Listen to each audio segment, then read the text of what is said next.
It's conditions like these that draw the attention of Ted Jacobson, a tribal solid waste liaison between the EPA and the tribes. Jacobson has 30-some years' experience in improved landfills in southeast Alaska, but his real passion for more than a decade has been showing folks how to maintain landfills on the fringes of civilization.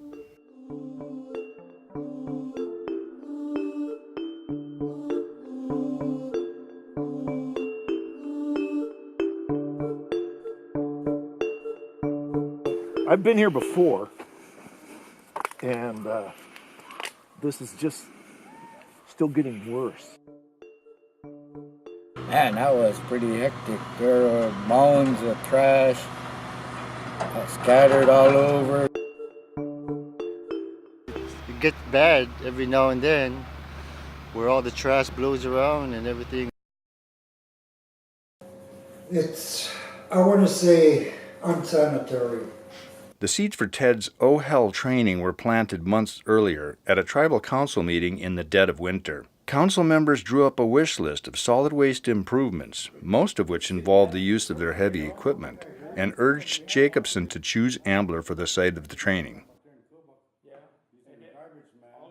Several years ago, Jacobson experimented with equipment in a landfill improvement project in the remote Arctic village of Buckland. Fencing around the dump would be great. 36 man-hours and 150 gallons of diesel fuel later, he'd transformed the dump from a chaotic mess to a landfill with a working face and a safe access. Since then, he's dreamed of training local operators to replicate those skills in other villages. This past summer, he got his chance. So, they arrived here in Ambler, skilled operators, 2 each from Noatek, Kivalina, and Buckland.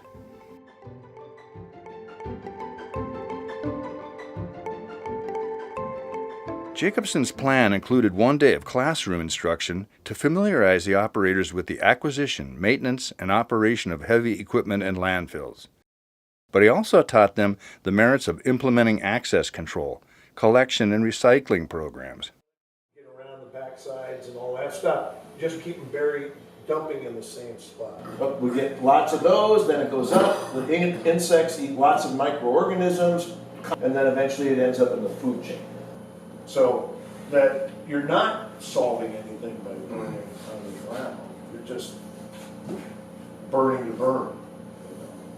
What Ted presented, anyway, it gave me a little bit more knowledge, which I didn't know. I can operate equipment, but how to do it correctly as far as doing it in the dump, in a landfill, is a little different than just pushing only dirt. In the following 2 days, it was time to turn Jacobson's theories into action. With Jacobson's oversight, the men fired up a cat, a dump truck, a loader, and an excavator, and went to work. Kind of move this stuff along, and the key behind going slow is then that way you can keep it kind of on the dirt, but not digging dirt up. Okay?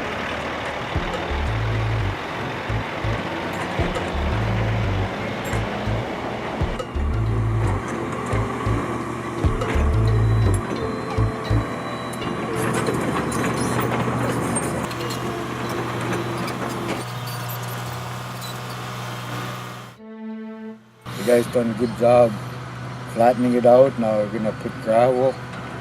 It's a great opportunity. The opportunity to extend the life of Ambler's landfill was quickly coming up against the clock. With just 5 hours remaining, Jacobson and the crew scrambled to build a road and establish a solid working face.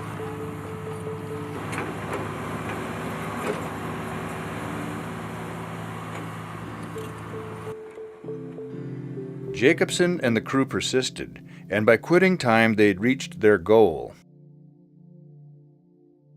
It's looking good. It came together really nice. Locals have all been talking about it, about all the work that we did and stuff.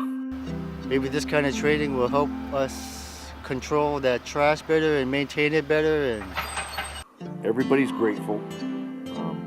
I'm very pleased. We got a lot accomplished in a short period of time. It's been a good experience for me to be out here at the dumps with these guys. I learned a lot of things that needs to be done with the solid waste.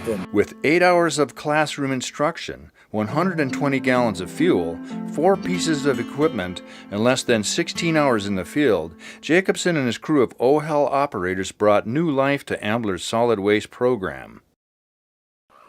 This has the potential of being a 50-year landfill.